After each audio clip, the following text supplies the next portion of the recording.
Hello, this is Dr. Rosie Kuhn, and this podcast series is called Aging Like a Guru. Who, me?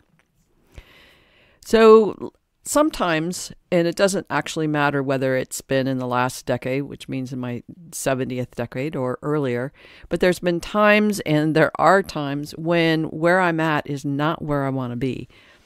I have some books that I want to complete. I want more money in the bank. I want my house complete. These are all things I know will happen at some point, but in the moment, I'm not there. I'm here. And where is that? Where is here now? And if I'm anticipating or thinking about or expecting or wanting something to be different, that means I want this moment, that this moment is somehow lacking. Like I want to be someplace different. So you've heard me speak about this before, but I'm speaking it again because in a sort of a different context. So Carol and Mike, I've talked about before, and I changed names, so I'm not sure who, but we'll talk about Carol and Mike, who are in their 80s. And Carol says, sometimes I don't care about anything. I don't care about politics or, what's going to happen in the future. I don't care about anything. I just don't care. And I feel bad that I don't care. And that's not unusual for people who are aging. In a sense, earlier, our 20s, 30s, 40s, or even earlier than that, we're focused on productivity, on what needs to be done, on, getting married or having sex or having children or money or power or cars. We're so distracted with so much stuff. And as we grow older and as we perhaps retire or our life slows down or we change our lifestyle, something happens and there's more room. And where, in a sense, most of us, the pattern of busyness, the pattern of getting things done and finishing things and having things the way we want them to be, that's not so much in the space.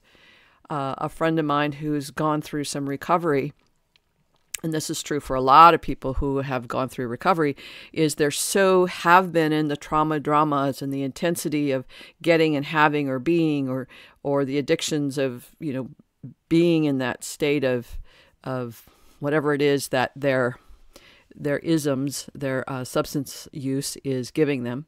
That's not there anymore. And so if that's not there anymore, that drama, the highs, the lows, the intensities, the fantasies, if that's not there anymore, what is there? And my friend Louise, she says, because she's in recovery, she goes, I'm bored. I don't know what to do with myself. I don't know where I'm supposed to go. I don't know what I'm supposed to be. All I know is I'm not in the drama anymore, which is good, but I'm not sure this is any better. And it's a really fascinating place that is part of our transitioning from where we were in life to where we are and where we may be going, maybe. And this place of, I don't know if it's limbo or purgatory or hell or paradise. I don't know what it is for whom, but, in that state of boredom or in that state of no thingness or no activity, what am I supposed to do? Who am I? It's very disconcerting. It can be really scary because our identity had been so caught up in the busyness of our identities, right? If I'm a career person, so I'm a coach, and my identity as a coach, my identity as a mom, my identity as a partner or a divorcee or somebody who's got cancer or somebody that's been wherever that identity was, my identity as an alcoholic, my identity as an addict, my identity as a whatever that is, it's not here now in this moment. And so what is here now in this moment? It's like sometimes it's like pretty scary, especially when it's like, I don't know who I am. And as if we're supposed to know what that identity is. When we let go of one thing or an identity, I've spoken about my clients who are transitioning into empty nesters. And so their identity as parents also shifting. So all kinds of ways where we're transitioning from an identity of what we thought was who we were to something else. And so we can feel bored, we can feel scared, we can feel like this emptiness or a void, and we want to fill it because that's our natural tendency, is to fill it. But if we fill it with stuff that we are familiar with, there's no room for like the new stuff to just show up, the stuff that we really want. Like I want my books finished, I want my house built, I want the money in the bank. And if I fill up this space with normal way that I was operating, then I'm not open to the wonder of what is coming, the book's being finished. So for instance, a book I'm working on and have been for about 5 years, I think, is called Spiritual Immersion, Taking the Plunge. And I did really well, got a lot of it done. I thought it was going to take me about 3 weeks to finish, and then I just stopped. It just stopped. And so every once in a while, I'll feel a little bit of, the momentum is moving. But the truth is, and the point of this is like, for instance, today I did a piece of the work for the book that I couldn't have done if I hadn't done my own personal work and made the space for this to show up.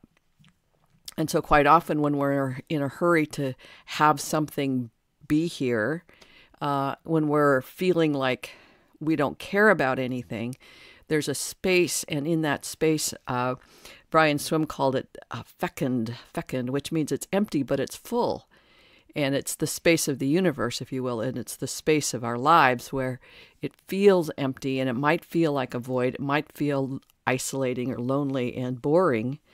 But if we let go of those interpretations from our mind and just be, then we're in an experience of our humanness, and we can be in the experience of the wonder of being in our humanness.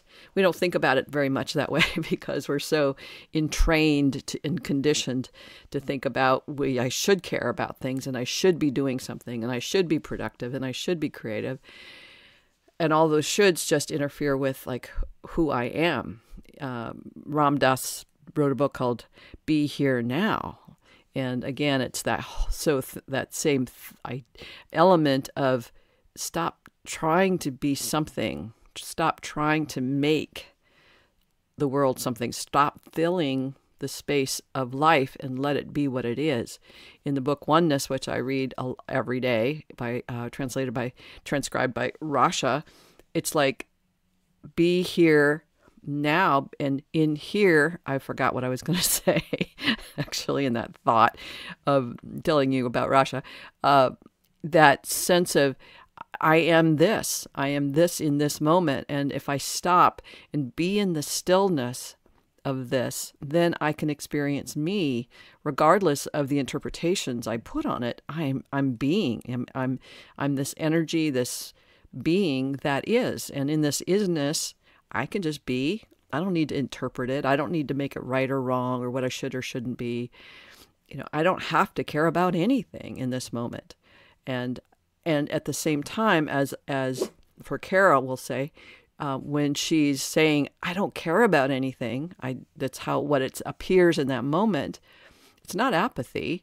It's just there's somewhere else that she does have passion and excitement, and that she does care. And it's a matter of just letting herself be still so that she can find that and discover it or reveal it to herself.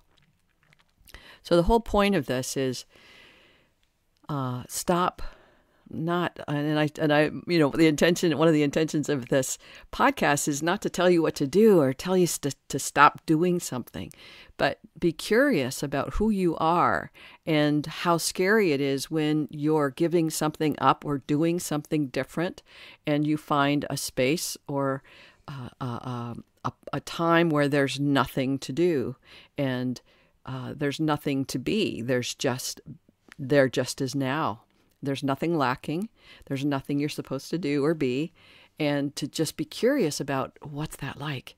The first few times I did that, it was terrifying because I thought, who am I without my thoughts? Who am I without my interpretations. And I realized that I just am. When I'm sleeping, I'm not thinking, and I'm still around, and I still survive. So that process of, and there's another spiritual teacher, Gangaji, who does a meditation of just stop in this moment, stop, and see who you are in that space of nothingness, no thingness, not nothingness, no thingness.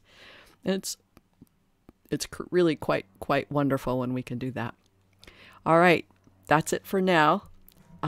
If you're interested and would like to connect, we have a Facebook page, Aging Like a Guru, and you're welcome to join us and leave comments or questions. If you'd like to get interviewed, please call me or email me or leave a message on Facebook, or email me at rosie@theparadigmshifts.com. All right, big hugs to you. Bye for now.